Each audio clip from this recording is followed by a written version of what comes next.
Hello दोस्तों, आपका एक ही रिसर्च में स्वागत है। जी हाँ दोस्तों, आज का जो हमारा टॉपिक है दोस्तों वो कंप्यूटर से रिलेटेड आपको क्वेश्चन मिलने वाले हैं।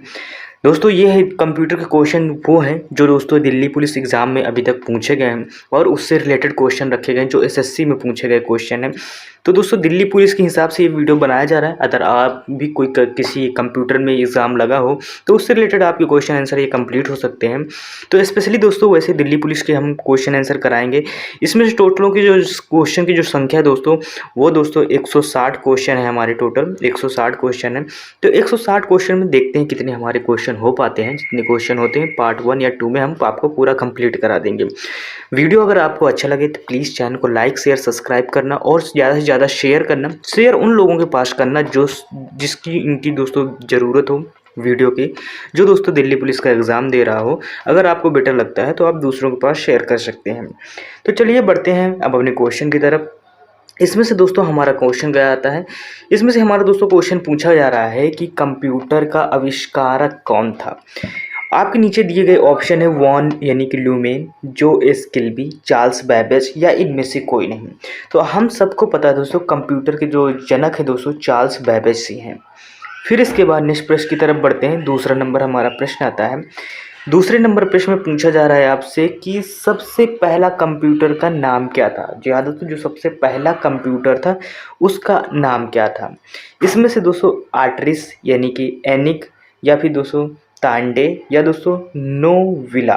तो इसका जो सही आंसर होगा दोस्तों इसमें से यानी कि एनिक होगा, जो दोस्तों यानी कि सबसे पहले कंप्यूटर का नाम था। फिर इसके बाद नेक्स्ट प्रश्न की तरफ बढ़ते हैं। नेक्स्ट प्रश्न आता है हमारा।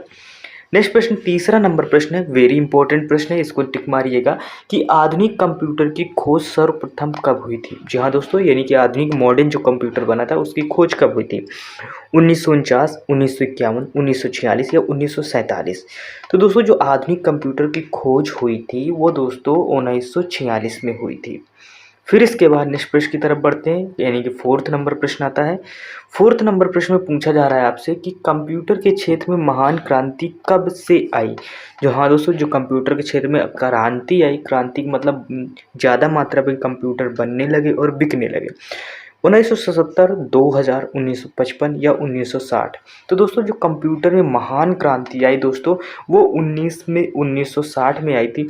लेकिन दोस्तों ये भारत में उस समय इतना डेवलप नहीं था, पूरी दुनिया में कंप्यूटर का चलन खूब हो गया था। फिर इसके बाद 5 नंबर प्रश्न आता है। 5 नंबर प्रश्न में पूछा जा रहा है कंप्यूटर का हिंदी में नाम क्या होता है। जी हाँ दोस्तों, कंप्यूटर का हिंदी में यानी कि गणना करने वाला या संगणक या हिसाब लगाने वाला या दोस्तों परिगण होता है। तो इसका दोस्तों जो हिंदी में नाम होगा उसको बोलेंगे संगणक, यानी कि दोस्तों गणना करने वाला। फिर इसके बाद नेक्स्ट प्रश्न आता है, 6 नंबर आता है। 6 नंबर प्रश्न है कि कंप्यूटर साक्षरता दिवस कब मनाया जाता है। जी हाँ दोस्तों, कंप्यूटर साक्षरता दिवस कब मनाया जाता है। 5 दिसंबर को, 14 दिसंबर को, 22 दिसंबर को या दोस्तों 2 दिसंबर को।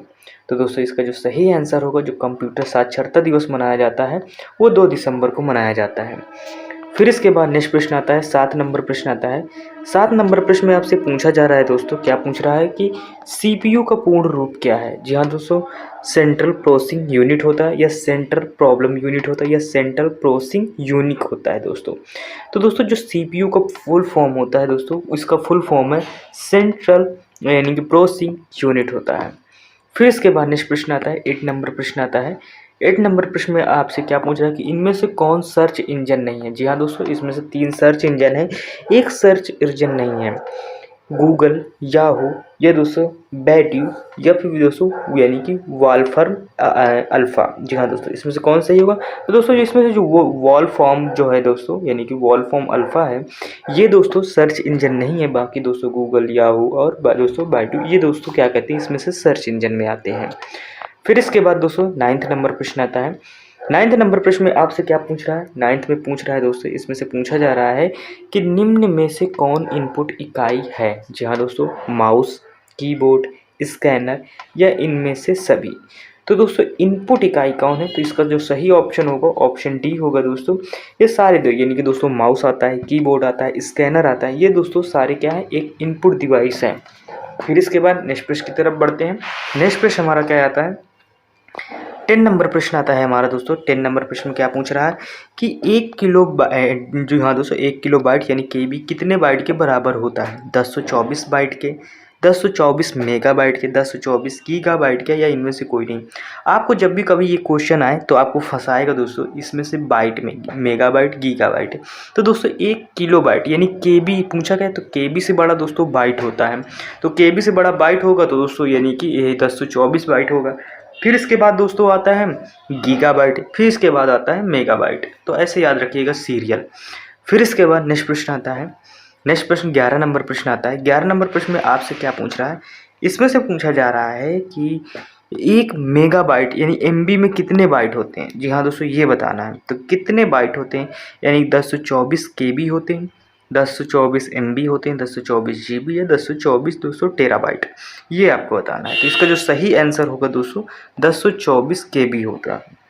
फिर इसके बाद नेक्स्ट प्रश्न देखो, क्वेश्चन उसी हिसाब से रखे गए हैं आपके। दोस्तों क्वेश्चन कहाँ कहाँ से पूछ सकता है, यानी कि 1 गीगाबाइट जीबी कितने के बाइट के बराबर होता है? 1024 केबी, 1024 एमबी, या दोस्तों 1024 जीबी। तो इसका दोस्तों सही आंसर ऑप्शन बी होगा दोस्तों, 1024 एमबी होगा दोस्तों 1 गीगाबाइट के बराबर। फिर इसके बाद नेक्स्ट प्रश्न आता है, जीबी का मतलब दोस्तों गीगाबाइट होता है, याद रखिएगा। इसका फुल फॉर्म भी पूछ सकता है आपसे। कंप्यूटरों में प्रयुक्त तो आईसी चिप बनते हैं। जी हाँ दोस्तों, आईसी चिप जो बनते हैं, वैसे तो आईसी चिप जितने भी इलेक्ट्रॉनिक के सामान होते हैं सब में दोस्तों आईसी चिप लगता है। तो इसमें से किस चीज़ का बना होता है? क्रोमियम का, आयरन ऑक्साइड का, सिल्वर से, या दोस्तों सिलिकॉन से? तो कंप्यूटर में जो आईसी चिप बनता है दोस्तों वो सिलिकॉन का बना होता है। फिर इसके बाद दोस्तों नेक्स्ट प्रश्न आता है, यानी कि 14 नंबर प्रश्न आता है। 14 नंबर प्रश्न में दोस्तों क्या दिया गया है, इसमें से पूछ रहा है आपसे कि दोस्तों यानी कि इंटरनेट के पते के में पद HTTP का सही विस्तृत रूप क्या है? जी हाँ दोस्तों, जो HTTP है उसका सही रूप क्या है आपको बताना है। ऑप्शन ये दिए गए हैं। हायर टैक्स ट्रांसफ़र प्रोटोकॉल होता है दोस्तों, यानी कि हायर ट्रांसफ़र टैक्स प्रोटोकॉल होता है, या दोस्तों हाइब्रिड टैक्स ट्रांस प्रोटोकॉल होता है दोस्तों, या हाइपर टैक्स ट्रांस प्रोटोकॉल होता है। तो दोस्तों इसका जो सही आंसर होगा 14 नंबर का वो ऑप्शन डी होगा, हाइपर टैक्स ट्रांस प्रोटोकॉल होता है। नेक्स्ट प्रश्न की तरफ बढ़ते हैं, 15 नंबर आ जाता है। 15 नंबर प्रश्न में पूछा जा रहा है आपसे कि किसी कंप्यूटर में के प्रोग्राम में बच्चों द्वारा प्रयुक्त भाषा प्रायः कौन सी होती है? जी हाँ दोस्तों, बच्चों द्वारा जो प्रयुक्त भाषा होती है कौन सी होती है? बेसिक होती है, जावा होती है, लोगो होती है, या पायलट होती है? तो दोस्तों इसका जो सही आंसर होगा दोस्तों वो लोगो होता है। लोगो दोस्तों एक ऐसी भाषा, यानी कि दोस्तों कोई सॉफ्टवेयर देखते होंगे, कोई चीज़ देखते होंगे तो उसमें दोस्तों लोगो मिला रहता है, लगा रहता है कि लगी रहती है, जिससे आप पहचान पाते हैं कि दोस्तों ये किस चीज़ का ऐप है। तो इसी को लोगो बोलते हैं, लोगो भाषा बोलते हैं। फिर इसके बाद एक यानी कि सुवाय निजी कंप्यूटर जो आपकी गोद में रखने लायक छोटा सा होता है क्या कहलाता है? यानी कि मेन फ्रेम कंप्यूटर कहलाता है, नोटबुक कंप्यूटर कहलाता है, या वर्क स्टेशन कहलाता है, या दोस्तों पीडीए कहलाता है? तो इसका जो सही आंसर होगा दोस्तों नोटबुक कंप्यूटर कहते हैं इसे। फिर इसके बाद नेक्स्ट प्रश्न की तरफ बढ़ते हैं। नेक्स्ट प्रश्न क्या आता है? नेक्स्ट प्रश्न हमारा 17 नंबर आता है, पूर्ण तारक प्रोग्राम। जी हाँ दोस्तों, एक प्रोग्राम है वह निम्नलिखित में से किसे प्रोग्राम का रूपांतरण यानी कि मशीनी में निम्नतर स्तर से उच्च स्तर तक, उच्च स्तर से यानी कोण त्वरण तक, या दोस्तों कोण त्वरण से मशीन तक? तो इसका जो सही आंसर होगा दोस्तों कोण त्वरण से मशीन तक। देखो दोस्तों क्वेश्चन आपको टफ लगते होंगे, और दिल्ली पुलिस का आपने पेपर देखा होगा तो ऑब्वियसली दोस्तों आपको पता चल गया होगा कि क्वेश्चन दोस्तों टफ आते हैं। तो उसी हिसाब से क्वेश्चन को बनाया गया है। मैं ज़्यादा सरल क्वेश्चन नहीं रखा, सरल क्वेश्चन आएंगे तो उनको रखना कोई फ़ायदा होगा, बाकी ऐसा कोई फ़ायदा नहीं मिलता। तो दोस्तों टफी क्वेश्चन यानी कि दोस्तों कंप्यूटर के क्वेश्चन है, लेकिन टफ क्वेश्चन आते हैं। 15 क्वेश्चन आएंगे दोस्तों। 15 में से आप कितने कर पाते हैं दोस्तों? मैं आपको कोशिश करा रहा हूँ कि ज़्यादा से ज़्यादा आपको क्वेश्चन करा सकें, जिससे दोस्तों ज़्यादा से ज़्यादा आपके क्वेश्चन फंस भी सकें। फिर इसके बाद नेक्स्ट प्रश्न आता है, मल्टींग प्रोसेसिंग होती है क्या होता है? एक प्रोसेसर द्वारा, एक से अधिक प्रोसेसर द्वारा, या बिना किसी प्रोसेसर के, या इनमें से कोई नहीं? तो इसका जो सही आंसर होगा एक से अधिक प्रोसेसर द्वारा, यानी मल्टी प्रोसेसिंग कहलाता है। फिर इसके बाद नेक्स्ट प्रश्न आता है, 19 नंबर प्रश्न आता है। 19 नंबर प्रश्न क्या पूछ रहा है आपसे? निम्नलिखित में से ऑप्टिकल मेमोरी है। ऑप्टिकल मेमोरी क्या होती है? बबल मेमोरीज, फ्लॉपी डिस्क, या दोस्तों CD रोम, या दोस्तों कोर मेमोरीज? तो इसका जो सही आंसर होगा दोस्तों CD रोम, वो दोस्तों ऑप्टिकल मेमोरी कहलाती है। फिर इसके बाद नेक्स्ट प्रश्न आता है दोस्तों, नेक्स्ट प्रश्न में पूछा जा रहा है आपसे कि सीपीयू में कंट्रोल मेमोरी और यानी कि तीसरा कौन सी यूनिट होती है, यानी माइक्रो होती है, प्रोसेसर होती है, आउटपुट होती है या अर्थमेटिकल लॉजिक होती है। तो दोस्तों सही आंसर होगा ऑप्शन डी, अर्थमेटिकल लॉजिक होगा। फिर इसके बाद नेक्स्ट प्रश्न की तरफ बढ़ते हैं। 21 नंबर प्रश्न आता है दोस्तों, 21 नंबर में पूछा जा रहा है आपसे कि सीपीयू के एलयू में होता है, क्या होता है, रैम स्पेस होता है। जी हाँ दोस्तों, रैम स्पेस या रजिस्टर या बाइट स्पेस या दोस्तों इनमें से भी नहीं, तो कौन इनमें से सभी। तो इसका जो सही आंसर होगा दोस्तों वो रजिस्टर, यानी कि जो रजिस्टर होता है सीपीयू के एलयू में। फिर इसके बाद नेक्स्ट प्रश्न की तरफ बढ़ते हैं, यानी कि 22 नंबर प्रश्न आता है। 22 नंबर प्रश्न दोस्तों आपसे क्या पूछ रहा है, आपसे पूछा जा रहा है इसमें से कि गणना और तुलना। जी हाँ दोस्तों, इसमें से यानी कि गणना और तुलना के लिए कंप्यूटर के किस भाग का प्रयोग किया जाता है, यानी कि दोस्तों इसमें से डिस्क यूनिट, मोडेम, एलयू या दोस्तों कंट्रोल यूनिट। तो इसका दोस्तों सही आंसर होगा, वो हमारा सही आंसर दोस्तों एलयू सही होगा, यानी कि ऑप्शन दोस्तों डी सही होगा। फिर इसके बाद दोस्तों नेक्स्ट प्रश्न आता है, 23 नंबर प्रश्न आता है। 23 नंबर प्रश्न दोस्तों कि हार्डवेयर डिवाइस जो डाटा को अर्थपूर्ण इंफॉर्मेशन में चेंज करता है उसे क्या बोलते हैं। जी हाँ दोस्तों, प्रोसेसर बोलते हैं, यानी कि 1 मिनट दोस्तों, प्रोसेसर बोलते हैं, इनपुट डिवाइस बोलते हैं या प्रोग्राम बोलते हैं या प्रोटेक्टर बोलते हैं। तो इसका दोस्तों जो सही आंसर होगा वो दोस्तों कौन सा होगा, वो होगा प्रोसेसर होगा। फिर इसके बाद नेक्स्ट प्रश्न आता है, यानी कि 24 नंबर प्रश्न आता है। 24 नंबर प्रश्न में दोस्तों प्रोसेसर के 3 मुख्य भाग कौन से हैं, एलयू, कंट्रोल यूनिट, रैम। तो दोस्तों यानी कि एलयू या कंट्रोल यूनिट या रजिस्टर या दोस्तों कैश कंट्रोल यूनिट और रजिस्टर। तो इसका जो सही आंसर होगा ऑप्शन बी सही होगा, एलयू, कंट्रोल यूनिट और रजिस्टर होगा। फिर इसके बाद नेक्स्ट प्रश्न आता है, 25 नंबर प्रश्न आता है। 25 नंबर प्रश्न दोस्तों, सीपीयू और दोस्तों आईओ के बीच सिग्नलों के मूवमेंट को कौन नियंत्रित करता है, कंट्रोल यूनिट, एलयू, मेमोरी या इनमें से कोई नहीं। इसका दोस्तों जो सही आंसर होगा वो कंट्रोल यूनिट होगा। फिर इसके बाद नेक्स्ट प्रश्न आता है, 26 नंबर प्रश्न आता है। 26 नंबर प्रश्न दोस्तों, कंप्यूटर के सेंट्रल प्रोसेसिंग यूनिट यानी फंक्शन है, कौन है, डेटा डिलीट करता है, यानी कि इनवॉइस बनाता है, गणनाएं और प्रोसेसिंग करता है, ये इनमें से कोई नहीं। तो इसका जो सही आंसर होगा दोस्तों वो गणनाएं और प्रोसेसिंग करता है। फिर इसके बाद नेक्स्ट प्रश्न आता है, 27 नंबर प्रश्न आता है। 27 नंबर प्रश्न दोस्तों, निम्न में से कौन सा कंप्यूटर का बुनियादी कार्य नहीं है, डाटा को प्रोसेस करना, यानी कि टेक्स्ट को स्कैन करना, इनपुट को अस्वीकार करना या डाटा को स्टोर करना। तो इसका जो सही आंसर होगा दोस्तों टेक्स्ट को स्कैन करना है। फिर इसके बाद नेक्स्ट प्रश्न आता है दोस्तों, यानी 28 नंबर प्रश्न आता है। 28 नंबर प्रश्न दोस्तों, परिचालन संपन्न करता है कौन, एल्गोरिदम, अर्थमेटिक, एसक्यूएल दोस्तों या इनमें से कोई नहीं। थी इसका जो सही आंसर होगा दोस्तों वो अर्थमेटिक होगा। फिर इसके बाद नेक्स्ट प्रश्न आता है, यानी कि 29 नंबर प्रश्न आता है। 29 नंबर प्रश्न दोस्तों, कंप्यूटर में अधिकांश प्रोसेसिंग किस में होती है, मदरबोर्ड में, मेमोरी में, सीपीयू में या रैम में। तो कंप्यूटर जो अधिकांश प्रोसेस का काम होता है, जो कैलकुलेट होता है दोस्तों, वो सीपीयू में होता है।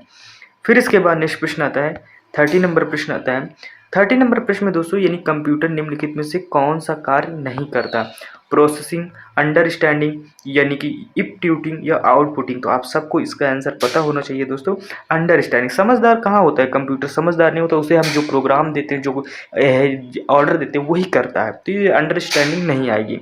लेकिन जो आजकल की एआई बन रही है वो दोस्तों अंडरस्टैंडिंग की तरफ बढ़ रही है, लेकिन फिर भी ये चीज़ें पहले से हम प्रोग्राम करते हैं। फिर इसके बाद नेक्स्ट प्रश्न आता है कि प्रमुख मेमोरी किसके समन्वय से कार्य करती है, यानी इंटेल, विशेष कार्य कार्ड, रैम, सीपीयू। तो इसका जैसे आंसर होगा दोस्तों वो सीपीयू सही होगा। फिर इसके बाद दोस्तों नेक्स्ट प्रश्न की तरफ बढ़ते हैं। नेक्स्ट प्रश्न हमारा क्या आता है, नेक्स्ट पर 32 नंबर प्रश्न आता है। 32 नंबर प्रश्न में पूछा जा रहा है कि माइक्रो प्रोसेसर जो कंप्यूटर का मस्तिष्क होता है उसे कहा जाता है, क्या कहा जाता है, यानी कि सॉफ्टवेयर कहा जाता है, माइक्रोचिप बोला जाता है या माइक्रोचिप दोस्तों, या दोस्तों सभी कथन सत्य है, एक हाँ दोस्तों कथन सत्य है। इसका दोस्तों सही आंसर होगा दोस्तों माइक्रोचिप होगा। जी हाँ दोस्तों, ऑप्शन दोस्तों बी सही होगा, माइक्रोचिप। फिर इसके बाद नेक्स्ट प्रश्न आता है। नेक्स्ट प्रश्न दोस्तों 33 नंबर प्रश्न आता है। 33 नंबर प्रश्न में है कि दोस्तों कंप्यूटर द्वारा प्रोड्यूस किया गया परिणाम क्या होता है। जी हाँ दोस्तों, मेमोरी होती है, डाटा होता है, आउटपुट होता है या इनपुट होता है। तो दोस्तों इसका जो सही आंसर होगा दोस्तों वो आउटपुट होता है। फिर इसके बाद नेक्स्ट प्रश्न आता है 34 नंबर प्रश्न आता है। 34 नंबर प्रश्न दोस्तों, यानी कि इनपुट का आउटपुट में रूपांतरण किया जाता है। जी हाँ दोस्तों, मेमोरी द्वारा यानी कि सीपीयू द्वारा, इनपुट और आउटपुट द्वारा, या दोस्तों पेरिफेरल द्वारा। तो इसका दोस्तों सही आंसर होगा दोस्तों सीपीयू द्वारा होता है। फिर इसके बाद नेक्स्ट प्रश्न आता है दोस्तों, नेक्स्ट प्रश्न 35 नंबर प्रश्न आता है। 35 नंबर है दोस्तों, यानी कि प्रोसेस्ड डेटा को क्या कहते हैं। जी हाँ दोस्तों, यानी कि आउटपुट कहते हैं, प्रोसेस कहते हैं, इनपुट कहते हैं, या सभी कहते हैं। तो इसका दोस्तों जो सही आंसर होगा दोस्तों वो प्रोसेस होता है। फिर इसके बाद नेक्स्ट प्रश्न की तरफ बढ़ते हैं। 36 नंबर प्रश्न आता है। 36 नंबर प्रश्न दोस्तों, यानी कि सीपीयू का मुख्य घटक क्या है। जी हाँ दोस्तों, control unit, memory, arithmetic logic unit, या दोस्तों ये सभी। तो इसका दोस्तों जो सही आंसर होगा, सीपीयू के जो मुख्य घटक होते हैं ये दोस्तों कंट्रोल यूनिट, मेमोरी और अरिथमेटिक, ये सब दोस्तों सारे होते हैं। फिर इसके बाद नेक्स्ट प्रश्न आता है। नेक्स्ट प्रश्न 37 नंबर आपसे पूछा जा रहा है। 37 पूछ रहा है कि कंप्यूटर की क्षमता है क्या, निम्न, उच्च, सीमित, असीमित। तो दोस्तों जो इसकी दोस्तों कंप्यूटर की क्षमता है दोस्तों वो सीमित होती है। हम लोग उसका डायरेक्शन फिक्स कर देते हैं कि कहाँ तक कितना सोच सकता है कंप्यूटर। फिर इसके बाद 38 नंबर प्रश्न आता है कि कंप्यूटर को किस प्रकार की बुद्धि की संज्ञा दी जाती है, यानी मानव, कृत्रिम, शुद्ध, अन्य। तो दोस्तों हम सभी जानते हैं दोस्तों ये एक आर्टिफिशियल है दोस्तों। ये जो होता है एक दोस्तों आर्टिफिशियल तरीके से डिज़ाइन की हुई मेमोरी होती है, जो दोस्तों कई सारी भाषाओं में दोस्तों इसको डिज़ाइन किया जाता है। फिर इसके बाद नेक्स्ट प्रश्न आता है 39 नंबर प्रश्न आता है। 39 नंबर प्रश्न दोस्तों कि मनुष्य की स्मरण शक्ति कंप्यूटर की तुलना में होती है। तो दोस्तों क्या होती है, सामान्य होती है, उच्च होती है, निम्न होती है, औसत होती है। तो इसका जो सही आंसर होगा दोस्तों वो सामान्य होगा। फिर इसके बाद नेक्स्ट प्रश्न आता है 40 नंबर प्रश्न आता है। 40 नंबर प्रश्न दोस्तों, मानव यानी कि मानव मन तथा कंप्यूटर में किसकी गति अधिक है। कंप्यूटर मानव के मन की या दोनों के बराबर की। तो दोस्तों इसमें सबसे आसानी आंसर दिख रहा है, मानव का मन होता है दोस्तों, जो दिमाग होता है उसकी गति दोस्तों बहुत तेज होती है कंप्यूटर की गति से भी। इसे कह सकते हैं दोस्तों लाइट की स्पीड से भी तेज होती है। 41 नंबर प्रश्न आता है दोस्तों, इसमें से कि ईडीपी क्या है। डेटा पावर दोस्तों, या फिर दोस्तों इलेक्ट्रॉनिक डेटा यानी पर्सनल, या इलेक्ट्रॉनिक डेटा पार्क दोस्तों, या इलेक्ट्रॉनिक डेटा प्रोसेसिंग। तो इसका दोस्तों सही आंसर होगा ऑप्शन डी होगा, इलेक्ट्रॉनिक डेटा प्रोसेसिंग होगा। फिर इसके बाद नेक्स्ट प्रश्न आता है 42 नंबर प्रश्न आता है। 42 नंबर प्रश्न दोस्तों, कंप्यूटर में सूचना किसे कहा जाता है। डेटा को, ये जी हाँ दोस्तों, यानी कि डेटा को, संख्या को, या दोस्तों एकत्रित डेटा को, या दोस्तों ये सभी। तो दोस्तों जो कंप्यूटर में सूचना होती है दोस्तों वो एकत्र की जाती है जानकारी, और फिर कंप्यूटर में फीड की जाती है। ऑप्शन सी सही होगा। फिर इसके बाद नेक्स्ट प्रश्न आता है 43 नंबर प्रश्न आता है। 43 नंबर प्रश्न दोस्तों इसमें से कि कंप्यूटर में डेटा किसे कहा जाता है, यानी कि कोई दोस्तों लोगो यानी कि चिन्ह दोस्तों, संख्या को, दी गई सूचनाओं को, या चिन्ह एवं संख्यात्मक सूचनाओं को। तो इसका जो सही आंसर होगा ऑप्शन डी होगा दोस्तों, चिन्हित व संख्यात्मक सूचनाओं को। फिर इसके बाद नेक्स्ट प्रश्न आता है 44 नंबर प्रश्न आता है। 44 नंबर प्रश्न दोस्तों, यानी कि इनपुट का आउटपुट में रूपांतरण किसके द्वारा किया जाता है। दोस्तों मेमोरी द्वारा, स्टोरेज द्वारा, सीपीयू द्वारा, या दोस्तों इनपुट आउटपुट यूनिट द्वारा। तो इसका जो सही आंसर होगा दोस्तों ऑप्शन दोस्तों सी सही होगा, सीपीयू द्वारा होता है। फिर इसके बाद नेक्स्ट प्रश्न आता है 45 नंबर प्रश्न आता है। 45 नंबर प्रश्न क्या दिया गया है इसमें से कि कंप्यूटर में जाने वाले डेटा को क्या कहते हैं। एल्गोरिदम कहते हैं दोस्तों, या दोस्तों उसे इनपुट बोलते हैं, या आउटपुट बोलते हैं, या दोस्तों कैलकुलेशन बोलते हैं। तो इसका जो सही आंसर होगा दोस्तों, कंप्यूटर में जो डेटा भेजा जाता है या डाला जाता है उसे दोस्तों इनपुट बोलते हैं। फिर इसके बाद नेक्स्ट प्रश्न आता है 46 नंबर प्रश्न आता है। 46 नंबर प्रश्न में है कि डेटा प्रोसेसिंग का अर्थ क्या है। जी हाँ दोस्तों, क्या है, गणना करना, डेटा का संग्रह, कंप्यूटर की कार्यप्रणाली, या वाणिज्य उपयोग के लिए जानकारी तैयार करना। तो इसका सही ऑप्शन दोस्तों डी हो जाएगा, यानी कि वाणिज्य उपयोग के लिए दोस्तों जानकारी तैयार करना। फिर इसके बाद नेक्स्ट प्रश्न आता है 47 नंबर प्रश्न आता है। 47 नंबर प्रश्न दोस्तों इसमें से एटीएम का क्या होता है दोस्तों। एटीएम क्या है होता है, यानी कि दोस्तों बिना स्टाफ के नकदी देन दोस्तों, या दोस्तों बैंक स्टाफ से मुक्त काउंटर दोस्तों, मुक्त तो जो काउंटर होता है, या बैंक की शाखा है, इनमें से कोई नहीं। इसका जो सही ऑप्शन होगा दोस्तों ऑप्शन ए, बिना स्टाफ के नकदी देन होता है। फिर इसके बाद नेक्स्ट प्रश्न आता है 48 नंबर प्रश्न आता है। 48 नंबर प्रश्न दोस्तों, कंप्यूटर प्रोसेस द्वारा इंफॉर्मेशन में परिवर्तित किए जाते हैं। क्या चाहिए परिवर्तित, यानी कि इनपुट, डेटा, नंबर, सभी कथन सत्य हैं। तो इसका जो सही आंसर होगा दोस्तों ऑप्शन बी सही होगा, यानी डेटा इसका सही आंसर होगा। फिर इसके बाद नेक्स्ट प्रश्न आता है, यानी कि 49 नंबर प्रश्न आता है। 49 नंबर प्रश्न दोस्तों आपसे पूछ रहा है कि दोस्तों एक इलेक्ट्रॉनिक डिवाइस जो डेटा को इंफॉर्मेशन में कन्वर्ट करते हुए प्रोसेस करता है उसे क्या बोलते हैं? यानी कि दोस्तों कंप्यूटर बोलते हैं, केस बोलते हैं, प्रोसेसर बोलते हैं, या इनमें से कोई नहीं। तो दोस्तों इसका जो सही आंसर होगा दोस्तों, इसका दोस्तों प्रोसेसर बोलते हैं। वैसे दोस्तों ये हमारे यहाँ तक हम 50 क्वेश्चन कराते हैं आपको। क्वेश्चनों की संख्या बहुत है, क्वेश्चन हमारे पास बहुत है, वीडियो हम थोड़ा 50-50 क्वेश्चन के बनाते रहेंगे। तो ये अभी हमारा 49 क्वेश्चन है, 50 क्वेश्चन हम आपको करा देते हैं। तो दोस्तों ये वीडियो शेयर कीजिएगा, आप भी सब्सक्राइब कीजिएगा, आपको दोस्तों प्रॉफिट ही मिला होगा इसमें से, जो हम आपको क्वेश्चन आंसर कराते हैं। और कुछ ना कुछ तो सीखे ही होंगे, तो उस हिसाब से दोस्तों लाइक शेयर सब्सक्राइब जरूर कीजिएगा और अपने दोस्तों के पास भी शेयर कीजिएगा इसको। तो इसमें से पूछा गया 50 नंबर में, यानी कि प्रथम गणना यंत्र क्या है? जी हाँ दोस्तों, कैलकुलेटर है, यानी कि डिफरेंस इंजन है, अबैक है, या दोस्तों घड़ी है। तो इसका जो सही आंसर होगा दोस्तों, जो प्रथम गणना यंत्र था वो अबैकस था।